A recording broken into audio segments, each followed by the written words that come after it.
The hardest choices are never between right and wrong, they're between two people who both need you. The rain came down in relentless sheets, blurring the winding mountain highway into a ribbon of gray. Daniel Mercer tightened both hands around the steering wheel of his aging pickup truck, his eyes fixed on the slick road ahead while the windshield wipers fought a losing battle against the storm. Beside him, 8-year-old Lily sat quietly in her pink raincoat, clutching the worn stuffed rabbit she'd carried to every hospital appointment since she was 4. Her pale face reflected in the side window, but she managed a small smile when she noticed her father glancing toward her. "I'm okay, Dad," she whispered. Daniel forced a smile back, though his stomach twisted with worry. "We'll make it, sweetheart. Dr. Hayes said today is important." He glanced at the dashboard clock. 9:18 a.m.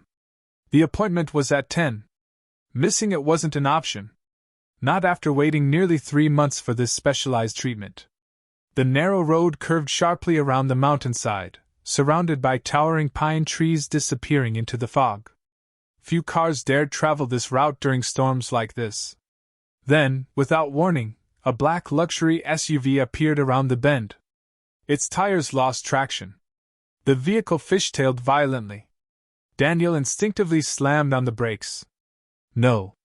The SUV spun once, twice, then crashed through the steel guardrail.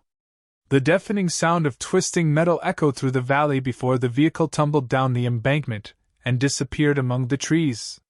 Silence. Then came the distant crash. Daniel's heartbeat froze.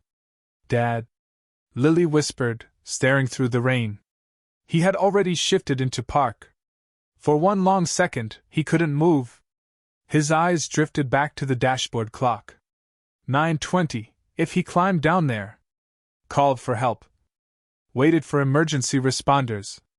Lily would almost certainly miss her treatment. He reached for his phone with trembling fingers and dialed 911. The dispatcher answered immediately. "There has been an accident on Ridge Highway, mile marker 26. Daniel said. An SUV went over the guardrail. Units are on there. Way, sir. Estimated arrival is 25 to 30 minutes due to the weather. 30 minutes. Daniel looked at Lily. She already knew what he was thinking. "You said my treatment is important," she said softly. "It is. So, someone down there probably needs help too." The words pierced him. Another crack of thunder shook the mountains. Then, barely audible through the storm. "Help." Daniel turned toward the ravine. He heard it again. A woman's voice. Weak. Broken. "Please." Without another thought, he grabbed the emergency flashlight from beneath his seat. "Lily, stay inside the truck. Lock the doors." She caught his sleeve. "Be careful." "I will." The muddy slope was steeper than it looked. Daniel slipped twice before reaching the wreckage. Steam hissed from the crumpled engine, and shattered glass covered the soaked ground like scattered ice. The driver's side door had been crushed. Inside, a woman in her late 30s struggled to breathe. Blood trickled from a cut above her eyebrow, and one of her legs was pinned beneath the twisted dashboard. She looked up at him through frightened blue eyes. For a brief moment, relief washed across her face. Then pain returned. Her voice was barely more than a whisper. "Leave me." Daniel leaned closer. She swallowed hard before forcing out the next words. "I can't walk." Far above them, Lily watched from the truck as rain poured over the mountainside.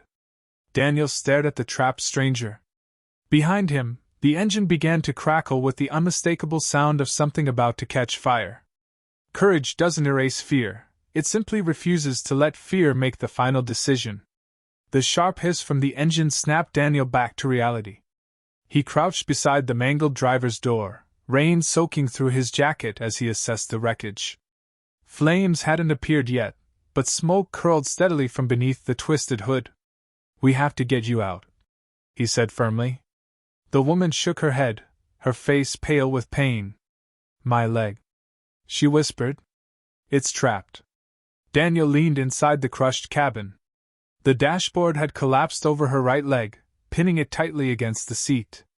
Blood stained the fabric of her navy business suit, though the injury itself remained hidden beneath the twisted metal. "My name's Daniel." She closed her eyes for a moment, struggling to stay conscious. "Claire.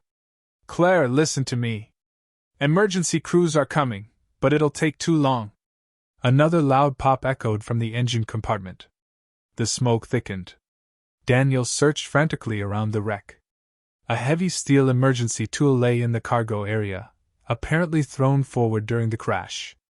He grabbed it and wedged it beneath the bent dashboard. "Hold on."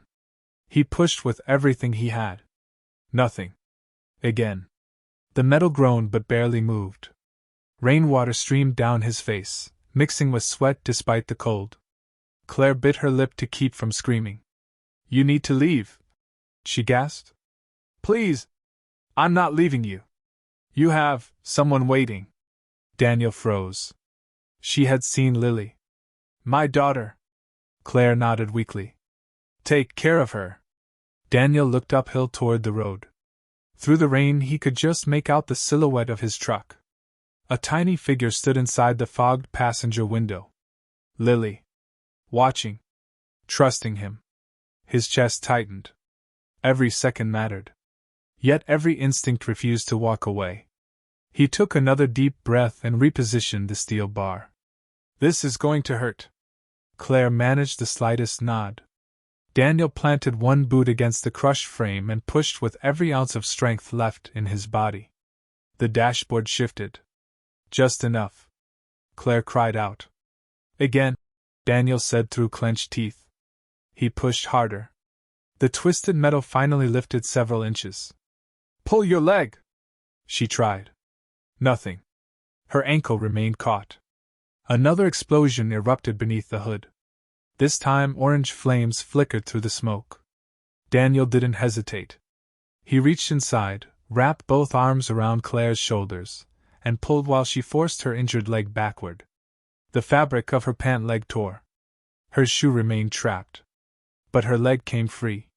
She collapsed against him, unable to stand. A cry escaped her lips. "I can't." "I know." Without another word, Daniel lifted her into his arms.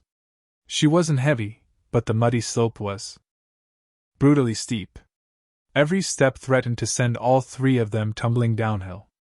Halfway up, his boots slipped. He dropped to one knee, shielding Claire from the rocks. "You okay?" he asked. She looked at him in disbelief. "You should be asking yourself that." He gave a tired smile. "I'll worry about me later." At the top of the embankment, Lily had already unlocked the passenger door. She hurried through the rain, holding Daniel's faded blue umbrella above the injured stranger. "It's okay," Lily said gently, her small voice almost lost beneath the storm. "You're safe now." Claire stared at the little girl. Even through the pain, tears filled her eyes. "I'm so sorry." Lily looked confused. "For what?"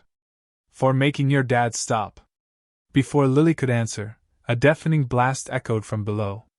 The SUV disappeared behind a ball of flames, sending black smoke twisting into the stormy sky.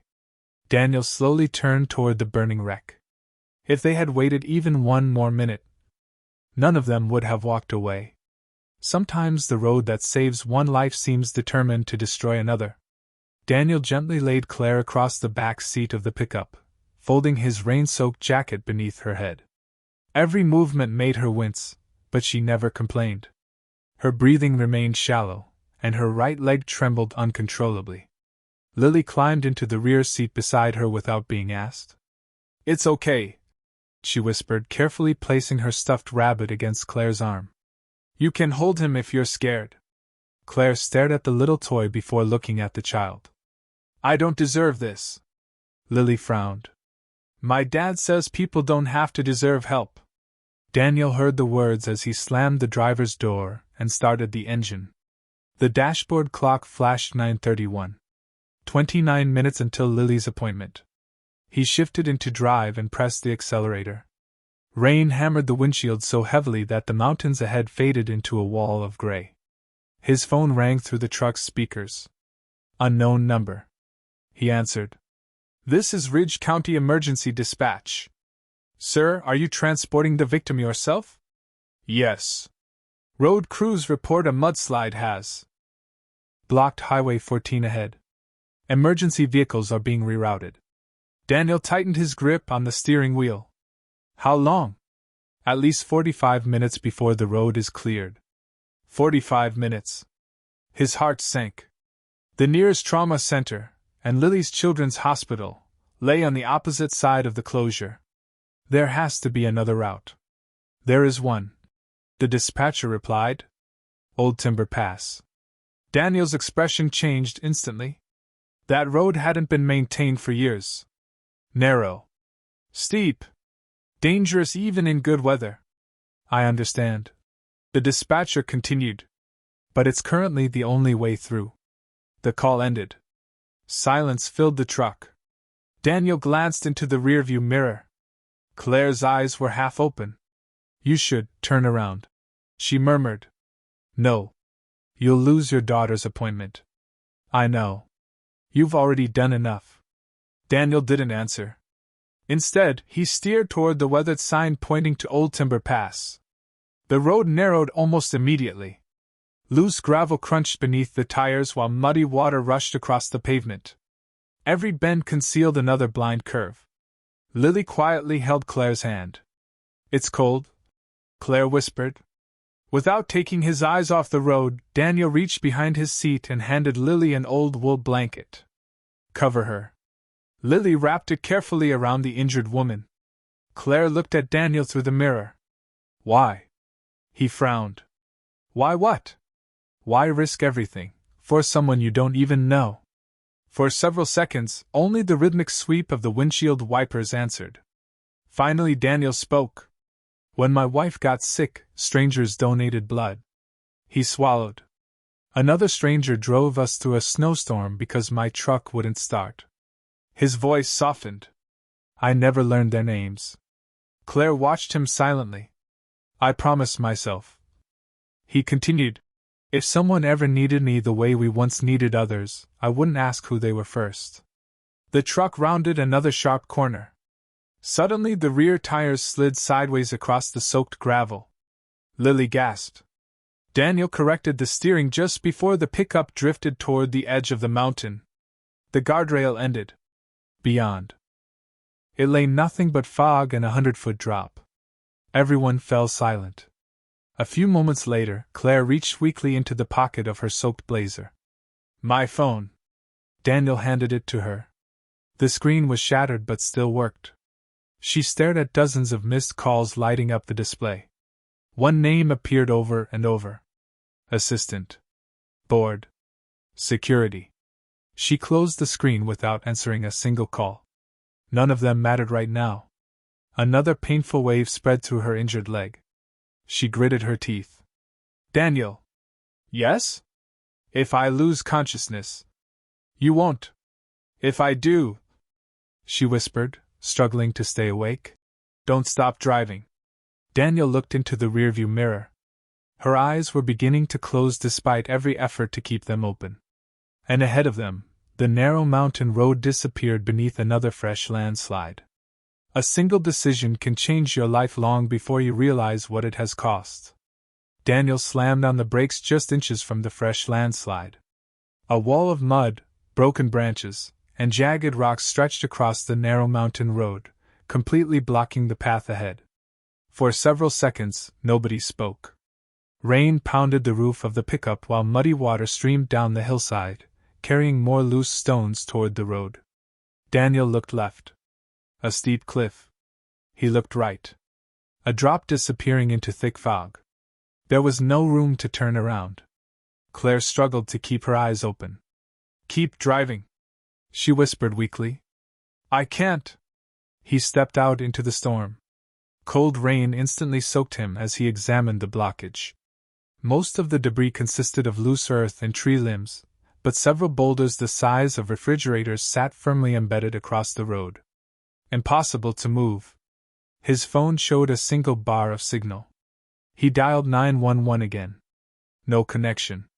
The signal vanished. Behind him, Lily rolled down her window. Dad? I'm here. Is everything okay? Daniel forced a reassuring smile. It will be. He wasn't sure he believed it himself. Then, faintly through the rain, he heard an engine. A pickup truck approached from the opposite side of the landslide. An older man climbed out, followed by two highway maintenance workers carrying chains and shovels. You folks trapped too? The older man shouted. Daniel nodded. We've got an injured woman. The workers immediately climbed over the muddy debris. One of them knelt beside Claire. We need to get her to a hospital now. We know. The older man studied the blocked road before pointing toward a narrow maintenance trail hidden behind the trees. My utility truck can squeeze through there. It'll connect to County Route 7. Daniel looked toward the trail. It was barely wide enough for one vehicle. You sure? The man shrugged. Sure? No. But it's your best shot. Without hesitation, everyone began working together. The maintenance workers transferred Claire carefully into the utility truck's passenger seat. Daniel carried Lily's backpack and stuffed rabbit while making certain Claire's injured legs stayed supported. Minutes later, the small convoy crawled along the muddy service trail. Tree branches scraped against both sides of the vehicles. More than once, Daniel thought the truck would slide into the ditch. Finally, after what felt like an hour, they emerged onto a paved county road. In the distance, the flashing lights of an ambulance raced toward them. Paramedics immediately surrounded Claire. One examined her leg while another checked her pulse. We're taking her to Memorial Regional, one paramedic announced. Daniel nodded with relief. Then he glanced at the clock inside his truck. 10:37. His heart dropped. Lily's treatment had started 37 minutes ago. They had missed it. He lowered his head for a moment before walking toward the ambulance. Claire reached for his wrist with surprising strength. You need to leave. Daniel smiled gently. Looks like you're finally in good hands. She searched his face as though trying to memorize it. What is your last name? Mercer. Daniel Mercer. She repeated it quietly before exhaustion overtook her. The ambulance doors closed. Sirens echoed through the rain as it disappeared toward the hospital. Lily walked to her father's side. Did we miss it? Daniel looked at his daughter. There was no anger in her eyes. No disappointment. Only quiet. Understanding.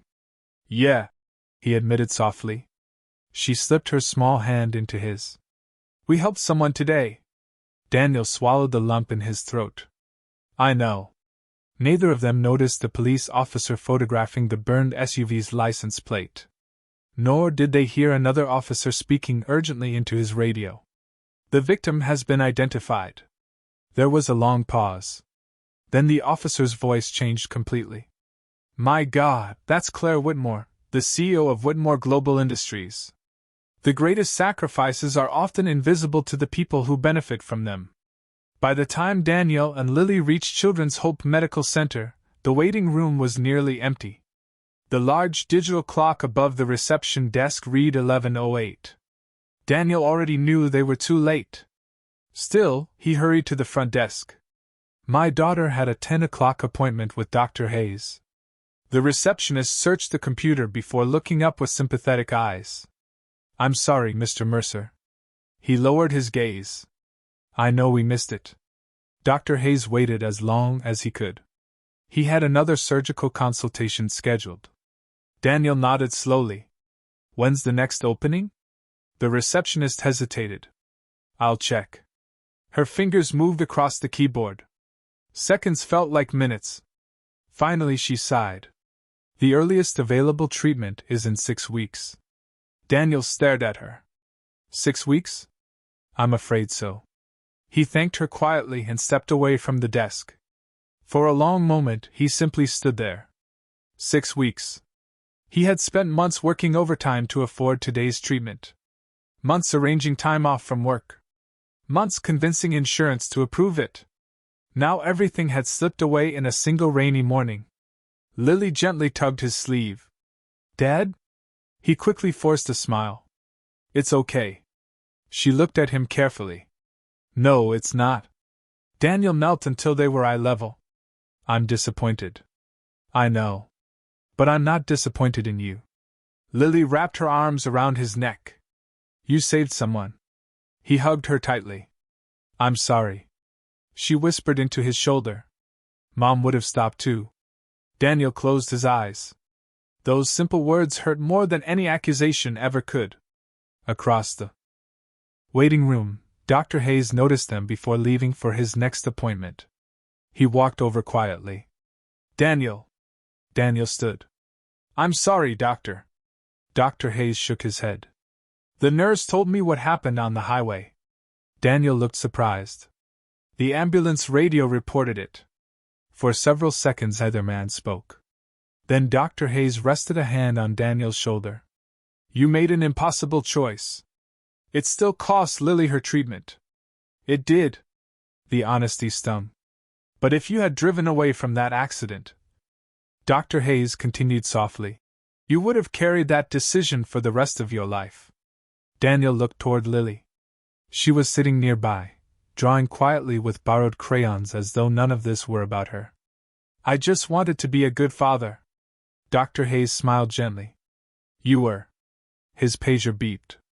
I'll personally call if an earlier cancellation opens. Thank you. As the doctor disappeared down the hallway, Daniel's phone vibrated. His supervisor's name flashed across the screen. He answered. Where are you? The voice demanded. At the hospital. You were supposed to cover the warehouse this morning. There was an accident. I don't care. Daniel closed his eyes. I called before I lost signal. No one got your message. The supervisor's voice hardened. The regional inspection happened today. Daniel's stomach tightened. You need to come in immediately. I can't. My daughter, you've already missed half the day. The line went silent for one painful second. Then came the words Daniel had feared. If you're not here within 30 minutes. Another pause. Don't bother coming back. The call ended. Daniel stared at the dark screen. Lily looked up. Work? He nodded slowly. She stood and took his hand. We'll go. Neither of them realized that across town, surgeons were fighting to save Claire Whitmore's leg. Nor did they know that as she was wheeled into emergency surgery, the last conscious words she managed to whisper to her chief of staff were only two names. Daniel. Mercer. Kindness asks for nothing in return, yet it often returns when we least expect it. Daniel arrived at the warehouse with only 8 minutes left before his supervisor's deadline.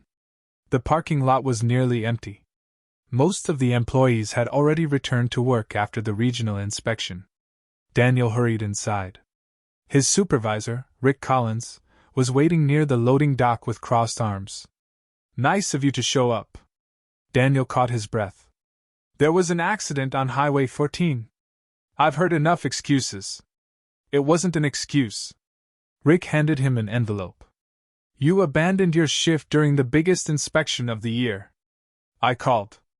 We never got it. Daniel glanced at the envelope before taking it. He already knew what was inside. I'm sorry. Rick sighed. You've always been a good worker. The words almost sounded sincere. But this company can't depend on people who disappear when they're needed. Daniel nodded quietly. I understand. He removed his employee badge and placed it on the supervisor's desk. No argument. No anger. Just exhaustion. As he walked back toward the parking lot, Lily reached for his hand. Are you fired? He smiled gently. Looks that way. Are we going to be okay? Daniel squeezed her hand. We've been through hard days before. She smiled back. I know. Across town, the atmosphere inside Memorial Regional Hospital was very different. Outside Claire Whitmore's private intensive care room, executives, attorneys, and security personnel filled the hallway. Phones rang constantly. Television crews waited outside the hospital entrance. Inside the room, the machines beeped steadily. Claire slowly opened her eyes. Everything hurt. A nurse noticed immediately. She's awake. Within seconds, Claire's chief of staff, Evelyn Brooks, entered the room. Relief flooded her face. Claire. Claire's voice was barely audible. The man. Evelyn leaned closer. The man who rescued me. We're still gathering information.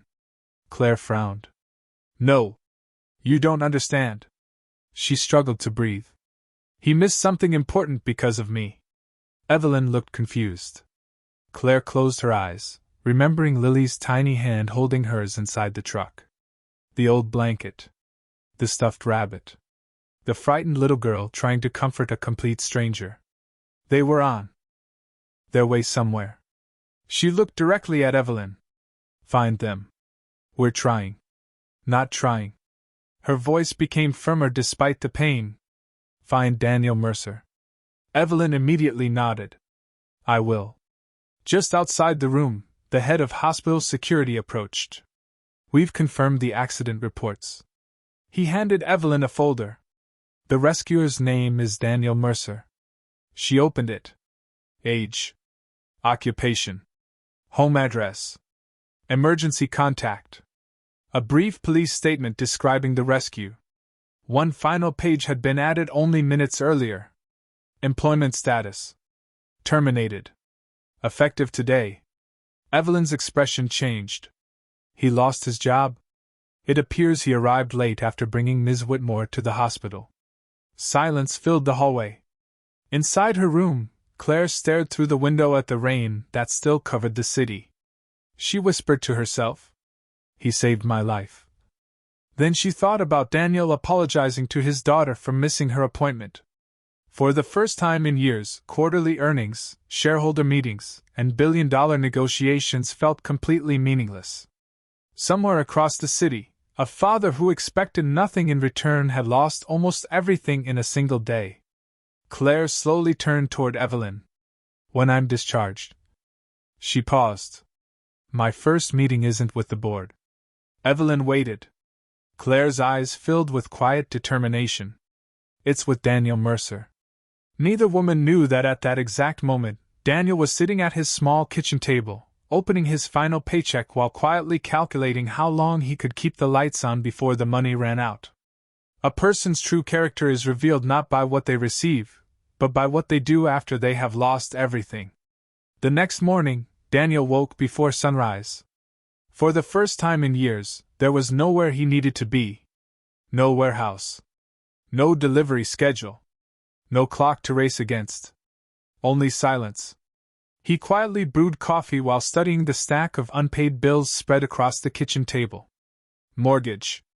Electricity. Medical insurance. Lily's therapy. He calculated every dollar from his final paycheck. Then he calculated again. The answer never changed. 3 weeks. Maybe 4 if they were careful. Lily walked into the kitchen wearing her oversized yellow sweater. Morning, Dad. Morning, sweetheart. She noticed the papers immediately. You doing math? He smiled. The boring kind. She climbed into her chair and pulled out the stuffed rabbit she had given Claire during the rescue. The toy was missing. For a second, she looked confused. Then she remembered. It's still with the lady. Daniel nodded. I guess it is. I hope she keeps it. So do I. Across the city, Claire Whitmore sat in a wheelchair beside her hospital window. Her leg was heavily bandaged, but the surgeons had managed to save it. Recovery would take months. The board of directors had already requested an emergency meeting. Investors wanted statements. Reporters wanted interviews. Lawyers wanted signatures. Claire ignored every request. Instead, Evelyn entered carrying a thin folder. We found everything. Claire opened it. Daniel Mercer. 38 years old. Widowed. 1 daughter. Warehouse employee. Recently terminated. Address confirmed. She slowly turned another page. Medical records showing Lily's ongoing treatment. Another page. The missed appointment with Dr. Hayes. Claire closed the folder. He wasn't late because he was careless. No. He was late because he carried me. Evelyn remained silent. Claire stared out the window for several seconds. Schedule a meeting with Children's Hope. Done. And the warehouse owner. Evelyn looked surprised. Today? Today. Meanwhile, Daniel spent the afternoon searching online for work. Every application ended the same way. Experience? Yes. Availability? Immediate. References? Excellent. Current employer? None. Hours passed. Nothing changed. As evening approached, someone knocked on the front door. Daniel opened it. A delivery driver stood outside holding a small package. Daniel Mercer? That's me. No signature required. The driver left. Daniel looked at the plain brown box. No company logo. No return address. Inside lay only one item. Lily's stuffed rabbit. Clean. Carefully stitched where one ear had been torn. Wrapped around its neck was a handwritten note. Thank you for lending me your bravest friend. Claire. Lily hugged the rabbit tightly. She remembered. Daniel smiled. I'm glad she's okay. He folded the note and placed it carefully inside the kitchen drawer. Nothing else. No money. No gifts. No promises. Just gratitude. It felt right. Far across the city, Claire watched security footage from the crash site for the first time. The video showed Daniel climbing down the slippery embankment again and again despite the danger. She watched him shield her from the explosion with his own body. She watched Lily waiting in the rain, terrified but trusting her father completely. When the recording ended, the room fell silent. Claire quietly wiped away a tear. Then she looked at Evelyn. Everything we've prepared. She gestured toward the thick folder of legal documents. Tear it up. Evelyn blinked. You've changed your mind? Claire nodded. I don't want to repay a debt. She looked once more at the image of Daniel carrying her through the storm. I want to change a family's future. And for the first time since the accident, a plan began to take shape that neither Daniel nor Lily could possibly imagine. Sometimes the greatest reward is not receiving help, but discovering that someone truly saw your sacrifice. 3 days later, Daniel had settled into a new routine. Every morning he searched for jobs. Every afternoon he filled out applications. Every evening he pretended everything would be fine. Lily noticed the difference. He smiled just as often. He laughed just as warmly. But he stayed awake long after she had gone to bed. That Thursday afternoon, Daniel's phone rang. Unknown number. He answered. Daniel Mercer speaking. Good afternoon, Mr. Mercer. The woman's voice was calm and professional. My name is Evelyn Brooks. Daniel frowned.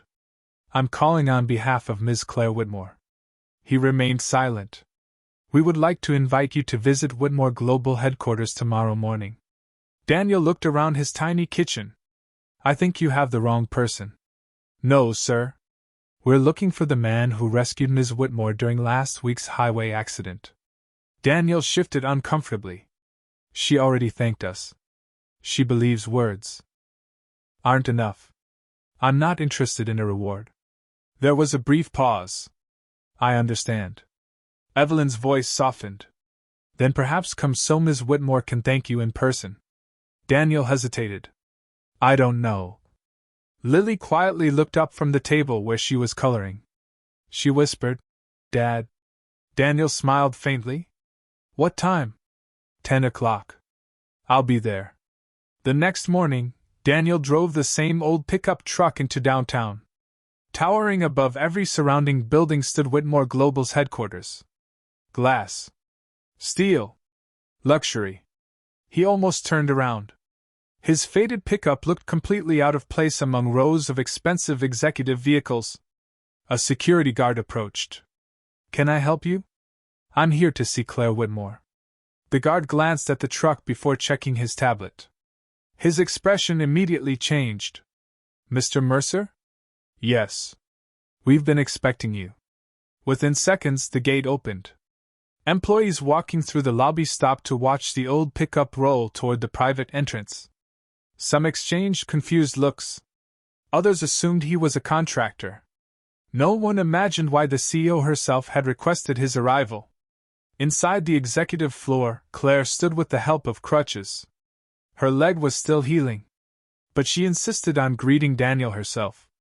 When the elevator doors opened, their eyes met for the first time since the accident. For several seconds neither of them spoke. Then Claire smiled. "You made it." Daniel nodded awkwardly. "I'm glad you're recovering." She slowly walked toward him. "I've wanted to say this properly." She extended her hand. "Thank you?" Daniel shook it gently. "I'm just happy you're alive." Claire looked at Lily. "And you?" Lily smiled shyly. "I got my rabbit back." Claire laughed softly. "I couldn't keep someone else's bravest friend." Everyone in the hallway smiled. Then Claire turned serious. "I've watched the rescue video." Daniel's expression changed. "You didn't have to." "I did." She looked directly into his eyes. "I also learned what that rescue cost you." Daniel immediately shook his head. "It wasn't your fault. You lost your job. I'll find another. You missed Lily's treatment." He remained silent. Claire took one slow breath. "Daniel." She glanced toward the conference room behind her where several board members were already waiting. "They think I invited you here to receive a donation." She smiled gently. "They're wrong." Daniel looked confused. Claire slowly opened the conference room doors. Inside sat the entire executive board, every seat occupied, every eye fixed on the humble single father standing beside his daughter. Claire looked at Daniel with quiet certainty. "What I'm about to offer you," she paused, "isn't charity. It's an opportunity that will change every one of our lives. The greatest gift one person can give another is not wealth, but the chance to stand with dignity once again." The conference room remained perfectly silent. Daniel looked around at the executives seated at the long, polished table. Every suit in the room probably cost more than his old pickup truck. He felt completely out of place. Claire noticed. "Please." She pulled out a chair beside her own. "Sit." Daniel shook his head. "I'd rather stand." Claire smiled. "So would I." She remained standing with her crutches. Then she addressed the board. "Every person in this room knows the value of leadership." She turned toward Daniel. "But only one person here knows the value of courage." The room fell quiet. Claire continued. "When my car was trapped under that bridge, dozens of vehicles drove past." She paused. One man stopped. She looked directly at Daniel. "He didn't ask who I was. He didn't ask what I owned. He simply saw another human being who needed help." Several board members lowered their eyes. Claire placed a folder on the table. "I've already approved full funding for Lily Mercer's medical treatment." Daniel immediately spoke. "Ms. Whitmore." She gently raised her hand. "Please let me finish." She opened another folder. "Our Children's Hope Foundation will cover every appointment, every therapy session, and every medical expense until Lily no longer needs assistance." Daniel struggled to find words. "You don't owe us that." "No." Claire smiled warmly. "I owe you my life." She slid one final document across the table. "This has nothing to do with repayment." Daniel looked down. It wasn't a check. It wasn't a donation agreement. It was an employment contract. Director of Community Safety and Emergency Response, Whitmore Global Industries. The position included a salary far greater than anything Daniel had ever earned. Health insurance. Educational benefits. Flexible hours. Most importantly, enough time to always be there for Lily. Daniel stared at the page. There must be someone more qualified. Claire shook her head. "I disagree. We need someone whose first instinct is to protect people. You've already proven your qualifications." One elderly board member slowly stood. Then another. Within moments, every executive in the room was on their feet. Not because Daniel was wealthy. Not because he was powerful. But because they respected the man he had already shown himself to be. Lily tugged gently on her father's sleeve. "Dad." She smiled through tears. "I think Mom would be proud." Daniel closed his eyes for a brief moment. So do I. He signed the agreement. Several months later, spring sunshine replaced the storm that had changed their lives. Lily walked confidently into Dr. Hayes' office for another therapy session. This time there were no missed appointments. No fear about the cost. No race against impossible deadlines. Outside the hospital, Claire waited beside Daniel. Both watched Lily laughing with the nurses. Claire smiled. You know. If you hadn't stopped that day. Daniel interrupted gently. If I had to choose again. He looked toward his daughter. I'd still stop. Claire nodded. I know. News reporters would later describe the story as a miracle. Some called Daniel a hero. Others praised Claire's generosity. But neither of them believed that was the lesson. Because the truth was much simpler. A father taught his daughter that kindness should never depend on someone's name or status. A woman who had everything learned that gratitude means creating opportunities, not merely saying thank you. And somewhere, perhaps smiling from beyond this world, Daniel's late wife could finally rest knowing the promise he once made had never been broken. No matter how difficult life became, he had continued choosing compassion first. Sometimes one act of kindness saves a life. Sometimes it saves two. And sometimes, without anyone realizing it, it changes countless lives that have not even begun yet.